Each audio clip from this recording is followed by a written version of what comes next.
gendut.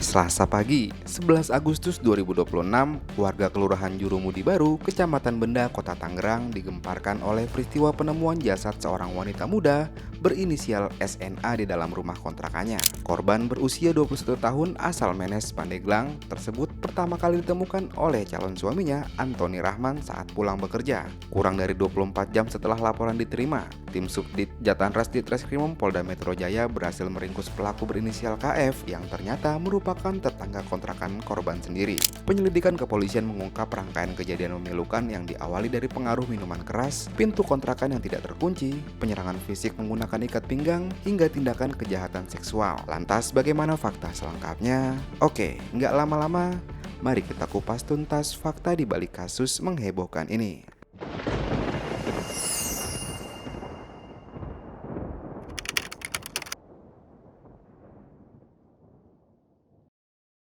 Selamat datang di channel Istana Media, platform berita yang selalu mengupas tuntas berita viral. Kasus yang melanda Jurumudi Baru, Tangerang ini dengan cepat menyita perhatian publik karena rentetan peristiwa yang terjadi dalam waktu singkat. Korban SNA adalah seorang wanita muda asal Menes, Kabupaten Pandeglang, Banten yang tengah menata masa depannya. Namun, dalam satu malam, musibah yang tidak disangka-sangka menghancurkan semua rencana tersebut. Kita akan mengulas fakta-fakta hukum secara menyeluruh, mulai dari kronologi penemuan jasad di tempat kejadian perkara, proses penangkapan pelaku oleh Subdit Jatanras Polda Metro Jaya, hingga jeratan pasal pidana yang disangkakan. Oke, nggak lama-lama, mari kita breakdown sekarang. Peristiwa ini bermula pada Selasa pagi 11 Agustus 2026 sekitar pukul 08.30 hingga 09.00 WIB di sebuah kontrakan di Kelurahan Jurumudi Baru, Kecamatan Benda, Kota Tangerang. Antoni Rahman, calon suami korban yang bekerja di sebuah perusahaan ekspedisi, baru saja menyelesaikan jam kerjanya dan hendak pulang ke kontrakan untuk beristirahat. Namun, suasana biasa di pagi hari itu seketika berubah menjadi situasi darurat saat Antoni memasuki area kontrakan. Di dalam ruangan, ia mendapati calon istrinya, SNA, sudah tergeletak dalam kondisi tidak bernyawa dan tidak merespon panggilan. Seketika penemuan tersebut memicu kepanikan warga di sekitar permukiman Jurumudi Baru. Tanpa menunda waktu, Antoni bersama pihak keluarga dan warga setempat segera melaporkan kejadian tersebut kepada pihak kepolisian untuk penanganan lebih lanjut. Bilang saya mau jalan kerja, mau dagang. Sini dah Cik, kok si Ipa kenapa nih? Kenapa Ton? Kan lagi malam makan nama saya. Cici masuk dah. Terus saya lihat tuh, saya pegang kakinya. Ternyata dia udah nggak ada. Udah nggak bernyawa Bu ya? Iya. Di kamar tuh? Di kamar, emang lagi begini dia keadaan. Tapi ada dugaan cekcok dengan calon Nggak pernah, dia mah nggak pernah cocok sama si itu, masih Anton. Tapi terakhir ketemu semalam Bu? Lah, tiap malam juga ketemu lakinya. Untuk sebelumnya itu sama korban sebelumnya? Tiap malam ketemu saya. Semalam ketemu berarti ya? Ketemu, habis makan sama dia jam 11. Saya langsung, Pak udah malam Cici mau pulang. Emang Cici nggak mau tidur saya, tidur deh temenin saya Cici. Malam ini udah tidur sama saya. Minta katanya. temenin itu? Iya minta temenin. Ada kekhawatiran? Jam 2, telepon temen yang sebelah, namanya Iwan. Ci, kedengaran nggak nama yang jerit-jerit? Siapa? Cewek katanya, jerit-jerit. Tuh, udah saya langsung tidur. Semalam tuh? Semalam. Jam berapa itu Bu? Jam 2. Jam 2, jam 3, jam 4 saya langsung masak. Tuh udah selesai. Masih dulu lagi dalam kondisinya seperti apa sih? Udah begitu kondisinya. Ada luka nggak Bu? Lukanya di sini. Di leher? Ya. Petugas kepolisian dari tingkat sektor hingga tim Subdit Jatanras Ditreskrimum Polda Metro Jaya langsung bergerak cepat menuju lokasi. Area sekitar rumah kontrakan langsung dipasangi garis polisi guna mengamankan tempat kejadian perkara dan menjaga keaslian bukti-bukti fisik. Olah TKP yang dilakukan tim forensik dan penyidik menemukan indikasi kuat adanya tindakan pidana kekerasan pada tubuh korban. Temuan ini menjadi dasar awal bagi kepolisian untuk mengarahkan penyelidikan pada kasus dugaan pembunuhan.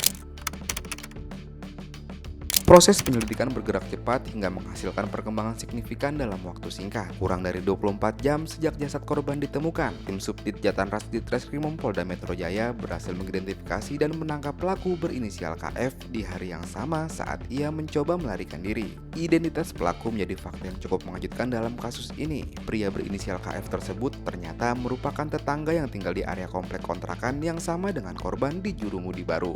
Dalam waktu kurang dari 1x24 jam, Subdit Jatanras Ditreskrimum Polda Metro Jaya telah berhasil mengamankan seorang pelaku pembunuhan dan pemerkosaan di dalam kontrakan wilayah Kecamatan Benda, Kota Tangerang pada tanggal 11 Agustus 2026.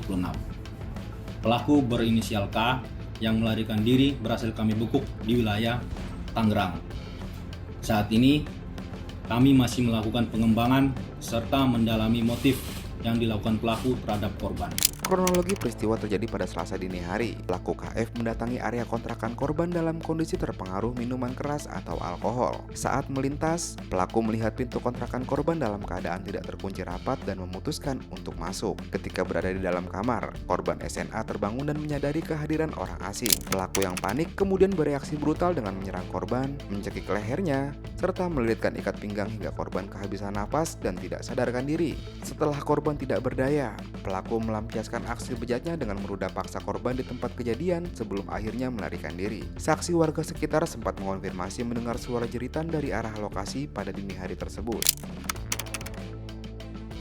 Saat ini, tersangka KF telah mendekam di tahanan Polda Metro Jaya untuk menjalani proses hukum lanjutan. Penyidik terus mendalami keterangan pelaku serta mencocokkan alat bukti guna melengkapi berkas perkara sebelum dilimpahkan ke kejaksaan. Selain pengakuan tersangka dan bukti fisik di lokasi kejadian, pihak kepolisian juga mengandalkan hasil visum et repertum dari tim medis forensik. Dokumen medis ini menjadi instrumen penting untuk membuktikan secara sah penyebab kematian dan tindakan kekerasan yang dialami korban.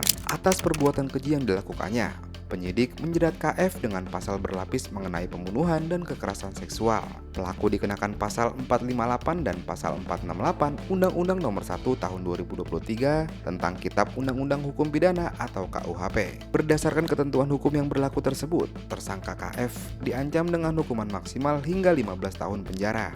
Pengetatan sangkaan pasal ini bertujuan untuk memberikan rasa keadilan atas tindak kejahatan berat yang menghilangkan nyawa seseorang.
Kecepatan penanganan kasus oleh tim Jatanras Polda Metro Jaya mendapat perhatian positif karena berhasil mencegah pelaku melarikan diri lebih jauh. Pihak keluarga korban kini menyerahkan seluruh proses kepada jalur hukum agar pelaku mendapatkan hukuman yang setimpal.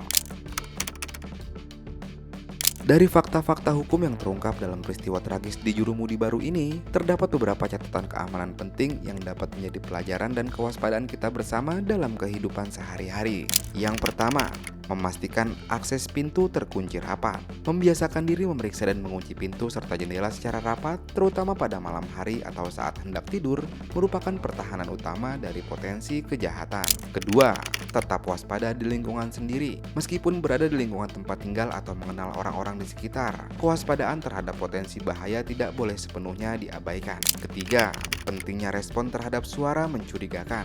Mendengar suara jeritan atau keributan tidak biasa pada jam-jam rawan, perlu direspon dengan pengecekan aman atau segera melapor ke pihak keamanan atau warga setempat. Keempat, dampak buruk dan resiko konsumsi alkohol. Pengaruh alkohol terbukti dapat merusak kontrol diri seseorang hingga nekat melakukan tindakan kriminal berat yang merugikan orang lain secara permanen.